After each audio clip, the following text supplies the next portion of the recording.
Berarti kalau misalnya kita ngomongin apa yang terletak perbedaannya adalah bagaimana proses bisnisnya, ya rasio utangnya, ya pokoknya badannya lah, badannya perusahaan ini nih, oh ini isinya berapa nih, kalau misal sekian persen ini isinya dari duit-duit yang tidak dikategorikan halal, wah ini berarti jauh dari syariah, dan juga bagaimana cara bertransaksinya secara teknis.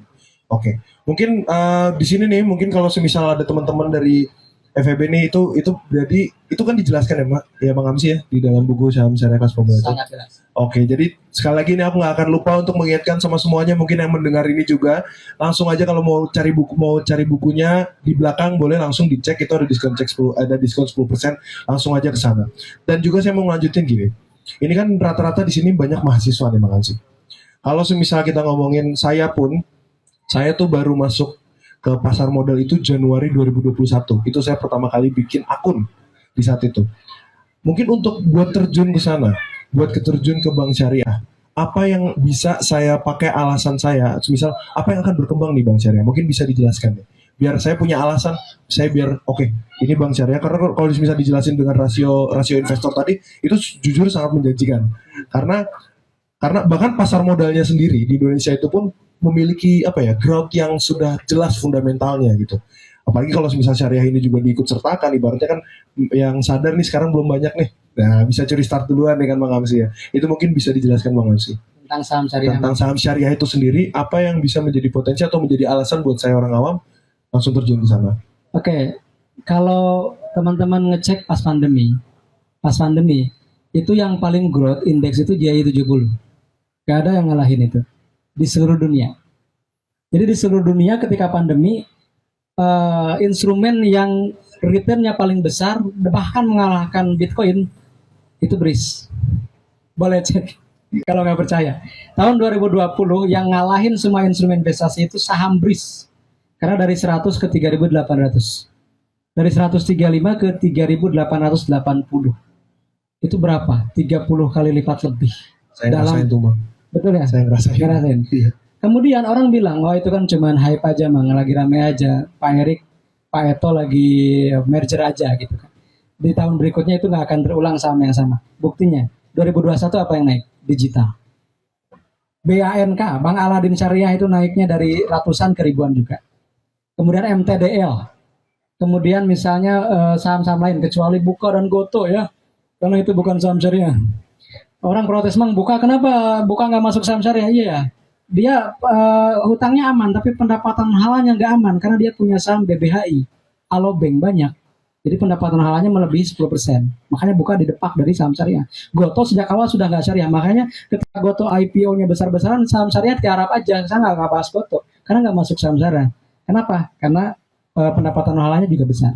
Nah, kembali ke yang tadi, 2021 momennya adalah digital. Semua yang digital. Bahkan ayam digital pun naik. WMU naik gitu, Java naik ya, itu ayam digital katanya. Nggak tahu kayak gimana ayam digital ya. Kemudian 2022 apa momen yang terberat, apa yang menaikkan harga-harga saham itu? Batu bara.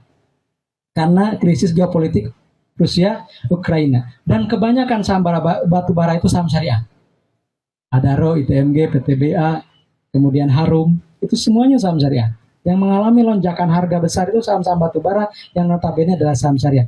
Jadi, kalau ada yang mengatakan saham syariah itu returnnya lebih kecil dibanding saham konvensional, berarti orang tersebut kurang piknik.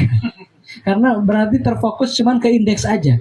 Padahal secara buy stocks itu banyak yang potensial. Bahkan tahun 2022 yang indeksnya melebihi 10% adalah ISI, Islamic Sharia Stock Index, indeks saham syariah Indonesia 15%, ketika IHSG cuma 4-5%. Membuktikan sekali lagi ketika masa krisis, ada geopolitik, ada krisis pandemi, indeks syariah bisa mengungguli indeks konvensional. Dan itu bukan hanya kata orang, tapi itu udah by riset. Saya punya riset dari tahun 2011 sampai 2015-16, ketika krisis indeks syariah lebih unggul dibanding konvensional. Ketika masa normal, teman-teman, jangan fokus ke indeksnya. Fokuslah ke saham yang ikut ke momentum yang sedang rame. Misalnya, sekarang lagi rame apa kira-kira? Ini stock pick akhirnya ya. Sekarang kira-kira Mas Fani apa yang namanya? 2024 apa? Pemilu.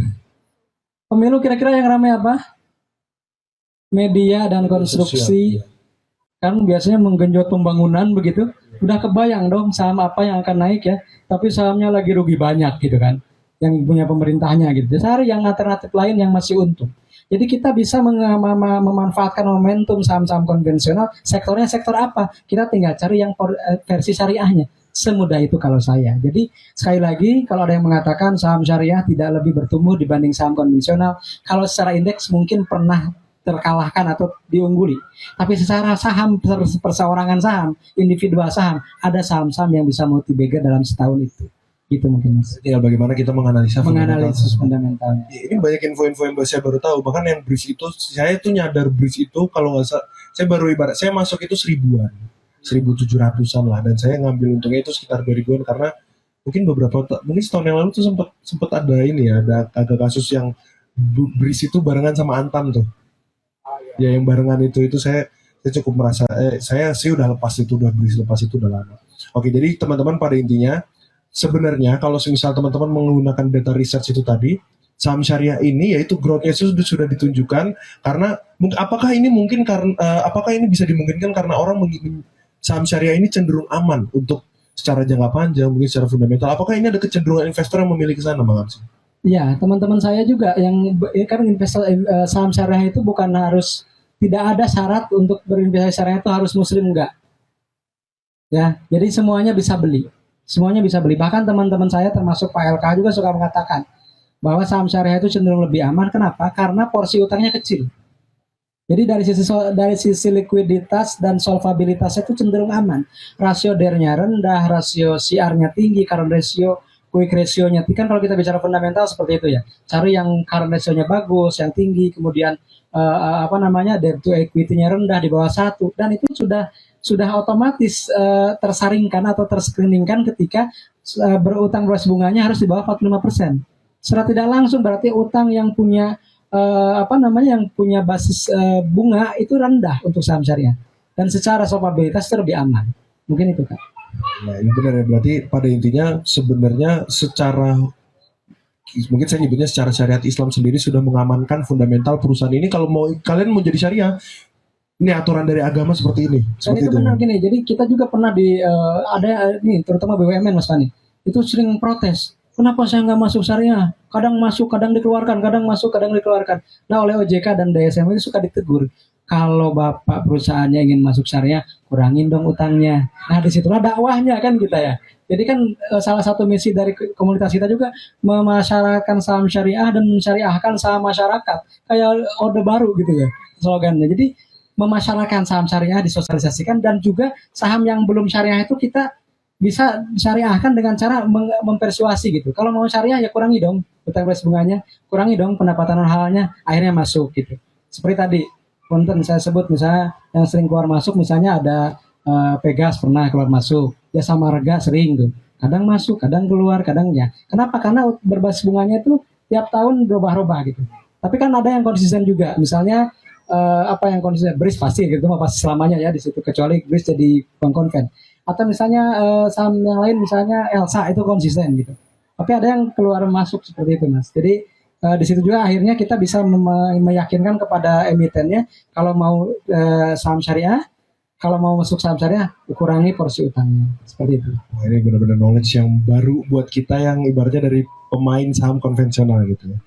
Mungkin dicobakan aja buat obrolan kita, karena aku yakin pasti teman-teman di sini ada beberapa yang mau bertanya langsung sama Ngapsi. Berhubung beberapa menit lagi kan kita bakal maghrib, mungkin kita mulai pertanyaannya dulu, nanti azan sebentar, lalu bakal dijawab sambil juga kita menyantap buka yang sudah disiapkan, dan nanti Mang Amsi memilih 3 pertanyaan terbaik nih yang bakal dapat 3 buku ini. Oke, Mang Amsi siap, Mang Amsi? Oke, mungkin dari teman-teman